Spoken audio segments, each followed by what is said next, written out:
Informe 1. Desviación de electrones. Arnold Steven Alfonso, Daniel Andrés Abogado, Arnold Vitcoca Daza.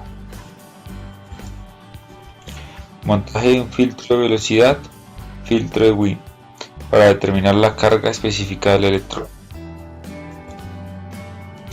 Objetivo general: analizar el comportamiento de un haz de electrones sometido a campos eléctricos y magnéticos. Objetivos específicos: determinar la carga específica del electrón, calcular los campos eléctricos y magnéticos. Resumen: se pretende encontrar experimentalmente la intensidad del campo magnético y el radio de la desviación de un haz de electrones para calcular la carga específica del electrón y la velocidad de un electrón. Se espera que por la investigación teórica y el comportamiento observado durante la elaboración del experimento, la relación crezca de manera logarítmica entre las variables a determinar experimentalmente. Introducción. Para el estudio de los rayos catódicos bajo la influencia de campos magnéticos y eléctricos, se trata de un tubo de vidrio con el sistema de generación de haz de electrones. La trayectoria del haz de electrones se visualiza en una pantalla fluorescente con retícula graduada en centímetros, la cual está inclinada con respecto al eje del haz. Dispone de dos placas de condensadores en su interior. En un primer experimento se estudia la desviación de los electrones por acción de un campo eléctrico. En el segundo experimento se estudia la desviación de electrones en un campo magnético y se calcula la relación E sobre M. Finalmente, en el tercer experimento se aplica un campo eléctrico y otro magnético cruzado para compensar los efectos del campo eléctrico mediante la aplicación de un campo magnético. Marco teórico: generación de un haz de electrones. Los electrones libres son producidos por medio de un filamento incandescente, emisión termodiónica, y son acelerados hasta la velocidad v por medio de una diferencia de potencial V sub A existente entre dos placas, ánodo y cátodo. La energía comunicada a un electrón de carga al ser sometido a la tensión anódica V sub A es E por V sub A, que invierte al aumentar su velocidad. Por tanto, la carga del electrón V sub A es igual a un medio de la masa por la velocidad al cuadrado. Es decir, la velocidad adquirida será igual a V igual a la raíz de 2 veces la carga por V sub A sobre la masa. La trayectoria que sigue las de electrones queda visualizada sobre una pantalla de sulfuro de zinc por la luminiscencia que produce los electrones al incidir sobre ella. Desviación del haz por un campo magnético. Un electrón de masa m y carga E que se mueve con una velocidad v perpendicular a un campo magnético B igual a μ sub 0 por h experimenta una fuerza F de la carga por la velocidad por μ sub 0 por h, que le hace describir una trayectoria circular. Si r es el radio de curvatura de la trayectoria, la aceleración centípetra será a por c es igual a la velocidad al cuadrado sobre r. Por tanto, la carga por la velocidad por μ sub 0 por h va a ser igual a la masa por la velocidad al cuadrado sobre r. Sustituyendo en la expresión de v dada podemos obtener la carga específica del electrón. Esta expresión permitirá la determinación de la carga específica del electrón, el electrón sobre la masa. Si medimos la V sub A con el multímetro, determinaremos R experimentalmente a partir de la trayectoria de las de electrones sobre la pantalla y utilizamos un valor conocido como H creado por un par de bobinas de Helmholtz.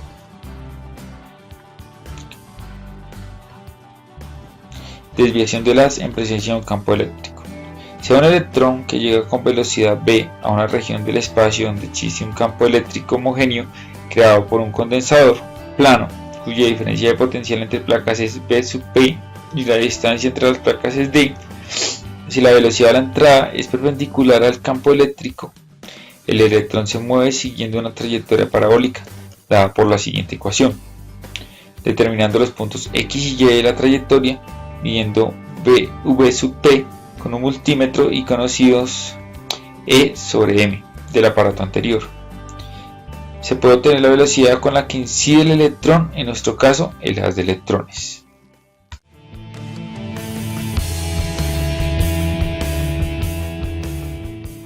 Bien, ahora vamos a hablar sobre los métodos y materiales utilizados para el experimento de desviación de electrones. Principalmente vamos a necesitar un tubo de desviación de electrones, un portatubo, un par de bobinas de Helmholtz, dos fuentes de alimentación de alta tensión de 10 kV, una fuente de alimentación de corriente continua, cables de seguridad de diferentes medidas. Vamos a necesitar un total de 12. Tubo de desviación de electrones. El tubo de desviación de electrones es este tubo de vidrio que vemos aquí, lo cual nos va a servir de apoyo a los haces electrónicos en campos eléctricos y magnéticos. Nos va a permitir tanto una apreciación de la carga específica como también la determinación de la velocidad de los electrones. Las bobinas de Helmholtz. Las bobinas de Helmholtz son unas bobinas donde su radio es igual a la separación. Generan un campo magnético uniforme. El campo magnético generado por las bobinas es proporcional a las vueltas de alambres de las bobinas por 7.8 por 10 a la menos 4 Tesla amperios. Nuestras bobinas de Helmholtz son estos dos aros que vemos aquí, que tienen un total de 320 vueltas. Una fuente de alimentación de alta tensión de 10 kV. Estas fuentes nos entregan una tensión continua que no está puesta a tierra y que puede regularse entre 0 y 10 kV. Si es necesario, podemos poner la tierra, el polo negativo o la toma intermedia, como se ve en la figura. Y si lo colocamos a tierra con la toma intermedia, obtenemos una alta tensión simétrica respecto a la tierra, que nos va a resultar ventajosa para numerosos experimentos. Una fuente de alimentación universal con indicación digital para la alta tensión y la corriente, tensión y corriente de salida ajustable sin saltos. Este aparato lo podemos utilizar como fuente de tensión constante con limitación de corriente o como fuente de corriente constante con limitación de tensión. El montaje de los materiales. Como vemos en la imagen, nuestros elementos debemos montarlos de la siguiente forma. Debemos utilizar una de las fuentes para energizar nuestro tubo. La otra fuente la vamos a utilizar para energizar una de las bobinas, y la fuente de corriente continua la vamos a utilizar para energizar la otra bobina. También debemos tener en cuenta que debemos invertir los cables para poder confrontar el campo eléctrico y el campo magnético que se va a generar, y así poder realizar los cálculos necesarios para nuestro experimento.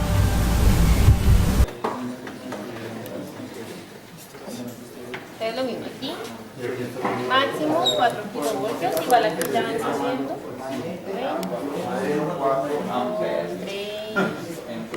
3, 4 kilovoltios. Sí, igual sí varía como la fuercita de los electrones. Acá para el campo eléctrico, vamos a utilizarlo, ahí está variando bien. Y acá el campo magnético está hacia abajo, lo mismo, si necesitan cambiarlo, entonces todo en cero, apagan y cambian la polaridad.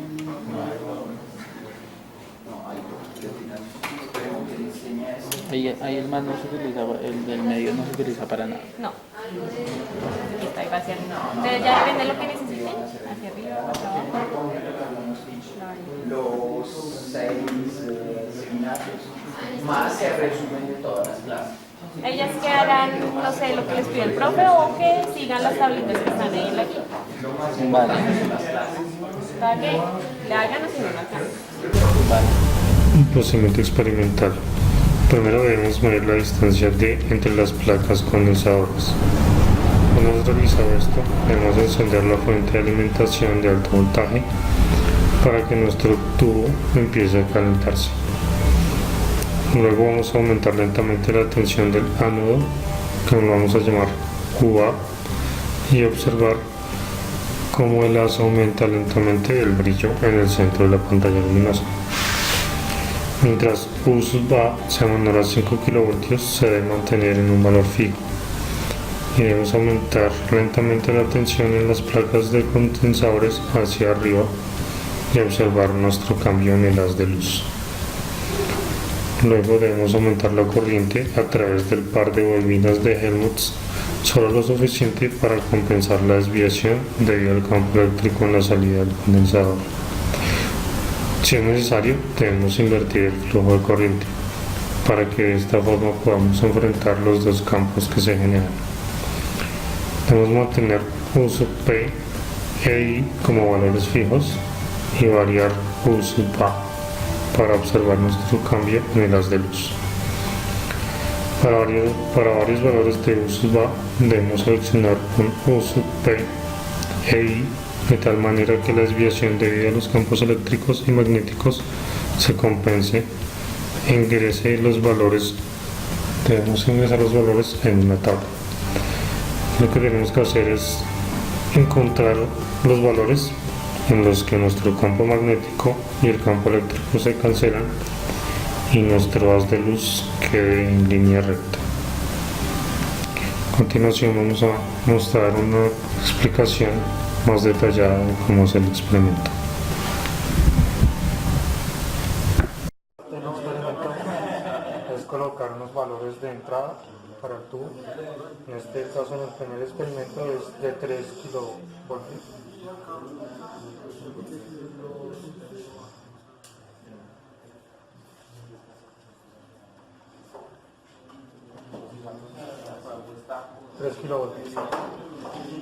Ahora vamos a energizar el campo eléctrico con 4 kilovoltios para ver la variación de los electrones.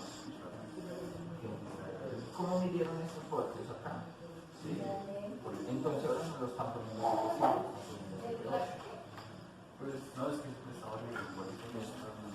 Con el campo eléctrico de 4 kilovoltios, entonces vemos que se dirigen hacia arriba. El campo magnético tiene también una polaridad positiva, entonces vamos a sumarle a la desviación de con 0.38 voltios. Porque son diferentes de los compañeros. Por ejemplo, esto no es muy sencillo.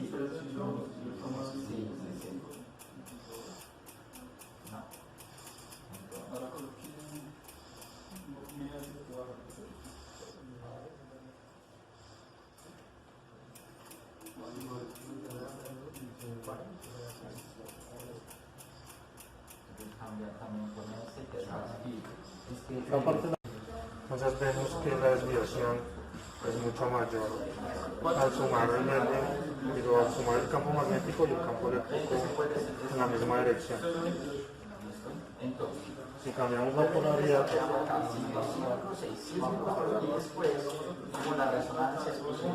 Con papá que te cero. Siempre,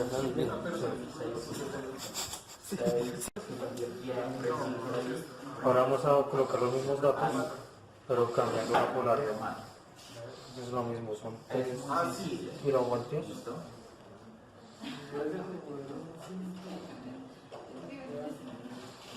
Para el campo eléctrico ponemos 4 kilovoltios.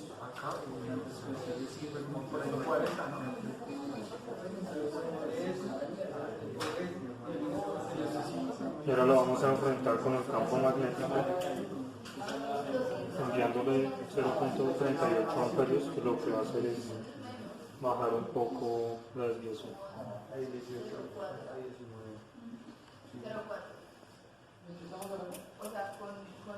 Entonces, al enfrentar el campo eléctrico con el campo magnético, cambiándole la polaridad, entonces podemos ver que la desviación de los electrones se redujo un centímetro.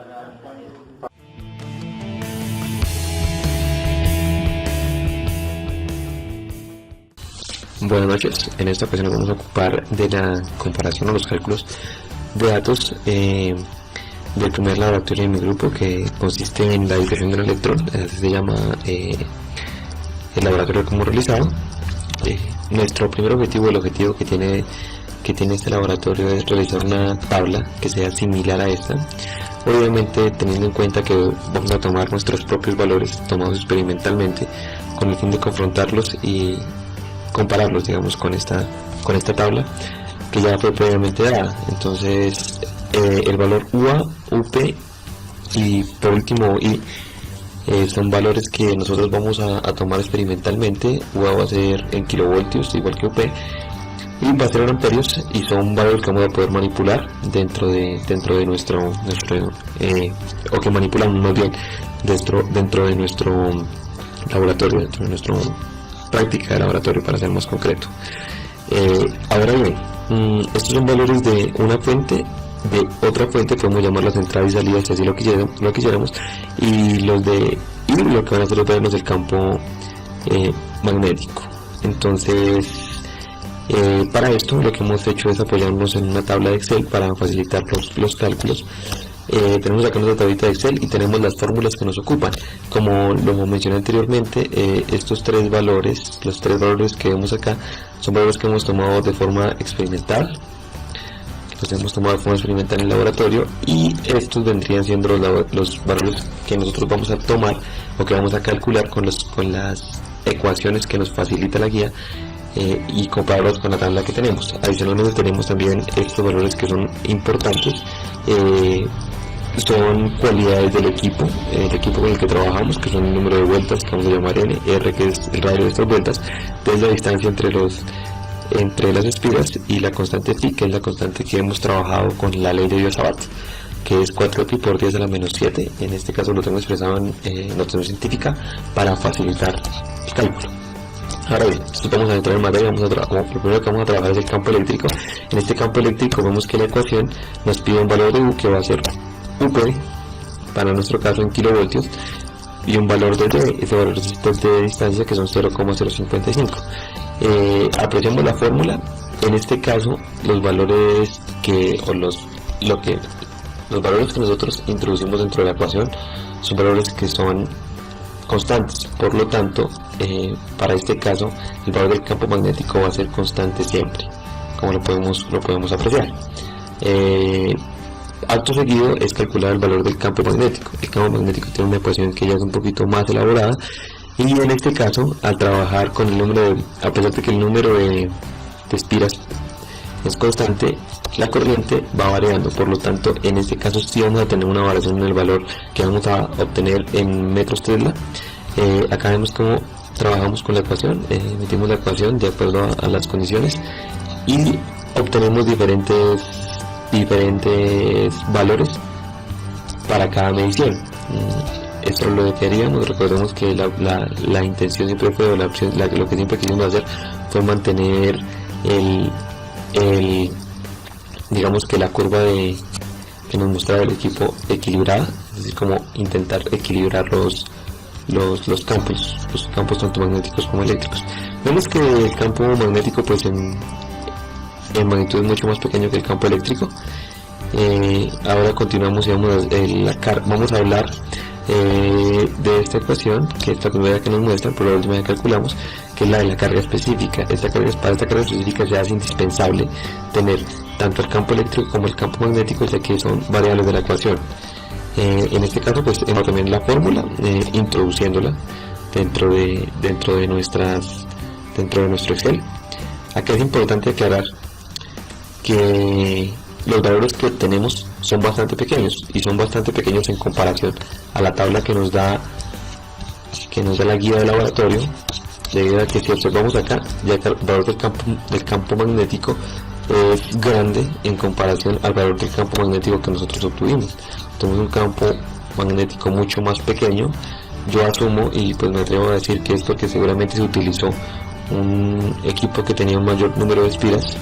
Como vemos acá, las espiras están multiplicando acá, y pudieron hacer que este valor pues fuera un poco más grande. En este caso el número de espiras que nosotros manejamos no es tan alto, y pues como el valor de la constante mu sub 0 es pequeño, pues causa este efecto. Entonces, como una depende de la otra, lo que yo asumo es que por eso los valores variaron tanto. En este caso son muchísimo más pequeños, eso es lo que se puede observar así de simple inspección. Y por el momento pues son todos los cálculos. Acá podemos observar que se metieron las ecuaciones. En este caso este 10.000 que yo coloqué acá dividiendo era para equilibrar esto del por 10 a la 11, ya que si yo no lo pongo, vamos a hacer la prueba, si yo no pongo este valor tal cual, lo que voy a obtener es un número que es bastante grande. Además me voy a poner rojo, que es bastante grande, y pues no tiene sentido que lo ponga de esta forma. Listo. Para este laboratorio no sería más. Estos serían los cálculos que se realizarían. Como lo comentaba al comienzo, son cálculos bastante sencillos, que fue lo que intentamos mostrar.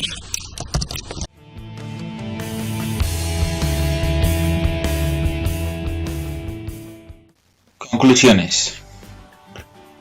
Los campos magnéticos y eléctricos tienen un efecto similar en el haz de electrones, aunque es de resaltar que la magnitud del campo magnético es mucho menor a la del campo eléctrico. Se observa que ambos hacen que los electrones se desplacen, permitiendo ver una curvatura en la línea de electrones. 2. Partiendo de la referencia ofrecida por la guía de laboratorio, es válido afirmar que los datos medidos en el laboratorio hacen que el campo magnético y la carga específica del electrón tengan magnitudes mucho menores a la de los valores esperados.